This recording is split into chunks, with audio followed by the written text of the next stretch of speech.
जय हिंद दोस्तों, bright career coaching centre में आपका स्वागत है। ये मेरी कोचिंग का पुराना पंपलेट है। इस वर्ष मैंने कोचिंग 12 मई 2025 को शुरू की थी। वर्तमान में नवंबर चल रही है और मेन एग्ज़ाम हैं वो फरवरी मार्च में होने वाले हैं।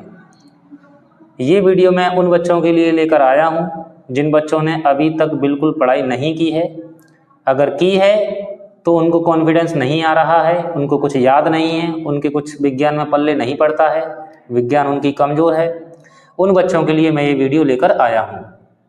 अगर आप इन वीडियोस को पूरा देखते हैं तो आपके वार्षिक परीक्षा में 90% से अधिक अंक आएंगे।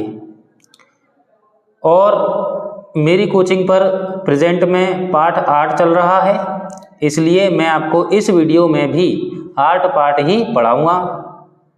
तो बिना किसी देरी के क्लास को शुरू करते हैं। तो 8 पार्ट शुरू करते हैं। आनुवांशिकता। सबसे पहले प्रश्न आता है, भाई आनुवांशिकता किसे कहते हैं? तो पहला प्रश्न यही है, आनुवांशिकता किसे कहते हैं? तो आनुवांशिक लक्षणों का जनक पीढ़ी से संतति पीढ़ी में जाना आनुवांशिकता कहलाता है। यानी जो लक्षण हमारे माता पिता से हम में आ जाते हैं उनको तो कहते हैं आनुवांशिक लक्षण, और इन आनुवांशिक लक्षणों का हमारे माता पिता से हमारे अंदर आने को ही आनुवांशिकता कहते हैं। ठीक है, तो जो लक्षण हमारे अंदर आए हैं वो तो आनुवांशिक लक्षण हैं और इन आने को ही हम आनुवांशिकता कहते हैं। तो अगला प्रश्न हमारा यही है कि भाई आनुवांशिक लक्षण किसे कहते हैं? उदाहरण लिखिए। तो ऐसे लक्षण जो जनक पीढ़ी से संतति पीढ़ी में स्थानांतरित होते हैं आनुवांशिक लक्षण कहलाते हैं। जैसे आँखों का नीला या भूरा होना। तो जैसे अगर हमारे पेरेंट्स की आंखें नीली या भूरी होती हैं तो जो उनके जो संतति होती है उनकी आंखें भी नीली या भूरी हो सकती हैं। ठीक है, हो सकती हैं, मतलब होंगी, ये कोई कंफर्म नहीं है, लेकिन हो भी सकती हैं। वो अपन आगे देखेंगे कब होती हैं नीली और कब नहीं होती हैं, अपन आगे पढ़ेंगे। स्वतंत्र एवं जुड़ी कर्णपाली का होना। कर्णपाली जो कान का जो निचला जो कोमल वाला भाग होता है इसको कर्णपाली कहते हैं। तो कई पेरेंट्स के अंदर, कई माता पिता के अंदर जो कर्णपाली है ये जुड़ी हुई होती है। आपके देखना, आपकी कर्णपाली वैसे स्वतंत्र होगी, जुड़ी हुई नहीं होगी, अधिकांश के लिए ऐसी ही होती है। लेकिन कुछ की जो होती है वो जुड़ी हुई होती है। तो जिनके जुड़ी हुई होती है तो उनके जो संतान पैदा होती है उनकी भी वो जुड़ी हुई हो सकती है। ठीक है, तो जो लक्षण आ जाते हैं संतति में वो तो आनुवांशिक लक्षण हैं, और जो लक्षण नहीं आते वो आनुवांशिक लक्षण नहीं है। ठीक है, तो जो आनुवांशिक लक्षण हैं, आनुवांशिक लक्षणों को वंशागति के लक्षण भी कहते हैं। वंशागति का मतलब ये है कि जो लक्षण जनक पीढ़ी से संतति पीढ़ी में आ गए उन्हीं को अपन आनुवांशिक लक्षण कहते हैं, और इन्हीं को अपन वंशागति के लक्षण कहते हैं। ठीक है, अगला प्रश्न है, आनुवांशिक लक्षण कितने प्रकार के होते हैं और उनका वर्णन कीजिए।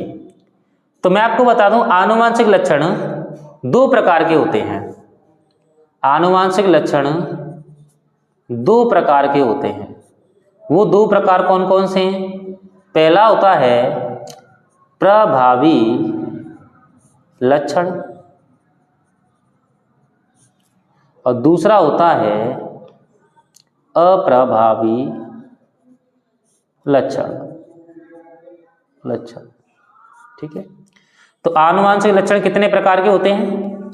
आनुवांशिक लक्षण 2 प्रकार के होते हैं, जिसमें से नंबर 1 है प्रभावी लक्षण और नंबर 2 है अप्रभावी लक्षण। सबसे पहले बात करते हैं प्रभावी लक्षणों की। प्रभावी लक्षण किसे कहते हैं? तो ऐसे लक्षण जो प्रथम पीढ़ी में, अब प्रथम पीढ़ी क्या होती है अपन आगे वाले प्रश्न में पढ़ेंगे इसके बारे में। तो ऐसे लक्षण जो प्रथम पीढ़ी में दिखाई देते हैं प्रभावी लक्षण कहलाते हैं। जैसे लंबे पौधे, गोल बीज, बैंगनी पुष्प, ये प्रभावी लक्षणों के कुछ उदाहरण हैं। इसके बाद बात करते हैं अप्रभावी लक्षण। ऐसे लक्षण जो प्रथम पीढ़ी में दिखाई नहीं देते, प्रथम पीढ़ी यानी F1 पीढ़ी में दिखाई नहीं देते, अप्रभावी लक्षण कहलाते हैं। जैसे बौने पौधे, ये अप्रभावी लक्षण का उदाहरण है। यहाँ से एग्जाम्स में कई बार प्रश्न आ चुके हैं। आपसे ऑप्शन में दे देगा निम्न में से कौन सा प्रभावी लक्षण है। आपके ऑप्शन होंगे, आप बौने पौधे, झुर्रीदार बीज, लंबे पौधे, सफेद पुष्प। तो इसका जो सही आंसर आ जाएगा लंबे पौधे, ये प्रभावी लक्षण है। तो ये आपके हुए अप्रभावी लक्षण। अगला प्रश्न है, मनुष्य में मिलने वाले अप्रभावी लक्षणों की सूची बनाइए। यानी इंसानों के अंदर ऐसे कौन कौन से लक्षण हैं जो अप्रभावी होते हैं, यानी जो प्रथम पीढ़ी में दिखाई नहीं देंगे। अपन जानते हैं अप्रभावी लक्षण तो प्रथम पीढ़ी में दिखाई नहीं देते हैं, प्रभावी लक्षण ही प्रथम पीढ़ी में दिखाई देते। तो मनुष्य के अंदर ऐसे कौन कौन से लक्षण हैं जो प्रथम पीढ़ी में दिखाई नहीं देते, यानी वो अप्रभावी होते हैं।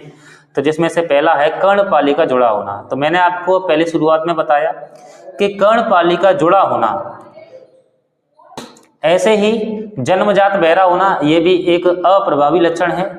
अंधापन, आंखों का नीला होना, ये सभी अप्रभावी लक्षण है। ठीक है, तो इस वीडियो में मैं बस इतना ही पढ़ाऊंगा। ठीक है, बाकी हम सारा कोर्स कंप्लीट कर लेंगे और टाइम से पहले कंप्लीट कर लेंगे। आपको कोर्स की टेंशन लेने की आवश्यकता नहीं है। केवल आपको इस वीडियो और अगर आपको वीडियो अच्छी लगी हो, वीडियो को लाइक करें, चैनल को सब्सक्राइब करें और कमेंट करें कि आप इस वीडियो का अगला पार्ट भी चाहते हैं। ठीक है, मिलते हैं अगले वीडियो में, तब तक के लिए जय हिंद।